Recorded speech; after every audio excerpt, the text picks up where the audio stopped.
Hello, I'm David Craning with Charlotte-Mecklenburg Stormwater Services, and I'm a watershed manager. And we're here today to demonstrate the proper planting procedures for the creek relief planting events. The first thing we're going to do is go over our equipment and supplies we'll be using to plant our seedlings.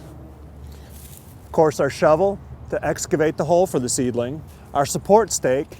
Now this year we're using a new and improved fiberglass stake. Take note of the black line.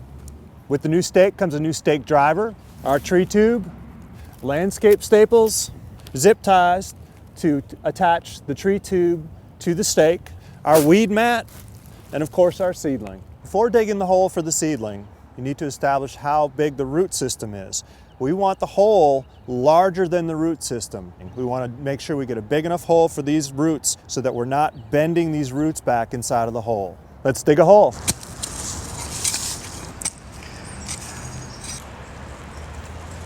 That seedling should be able to be suspended in that hole and the roots not be bent back by any of the walls of the hole. You can see here where the trunk flares out. We want the land surface, after we fill the hole in, to be at that level right there. So oftentimes what I'll do is I'll put the trunk between my fingers when I'm going to plant this and hold that at land surface.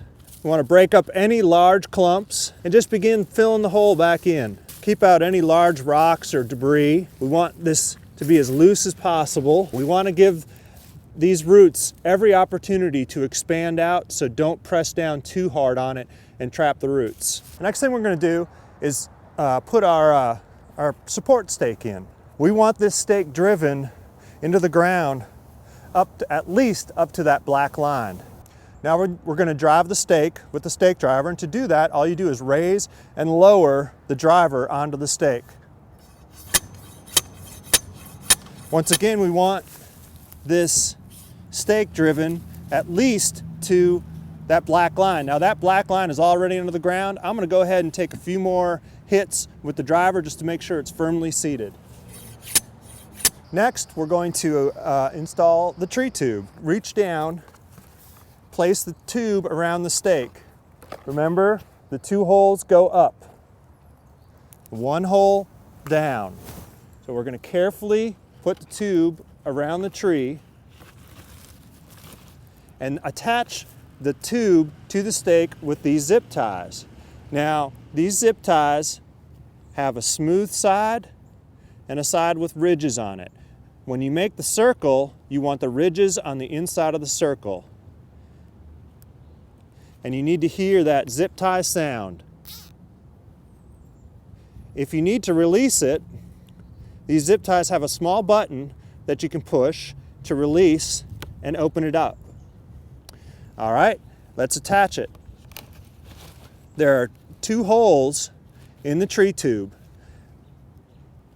The zip tie passes through both holes. Make sure that you do not trap any portion of the tree underneath that zip tie. And then you just firmly attach the zip tie to the stake. And you do that for each of the 3 sets of holes. Hear that zip tie sound. All right, that tree tube is installed.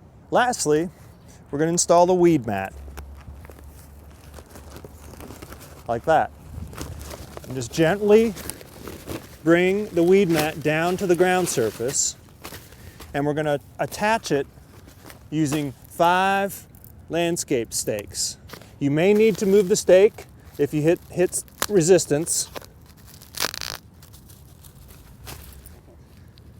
Let's go ahead and install the stakes directly through the weed mat, as deeply in the ground as we can. With the center flap, we'd like for you to tuck that flap underneath the tree tube and then install the landscape stake. By tucking that flap under the tree tube, we will prevent weeds from growing up into the tree tube.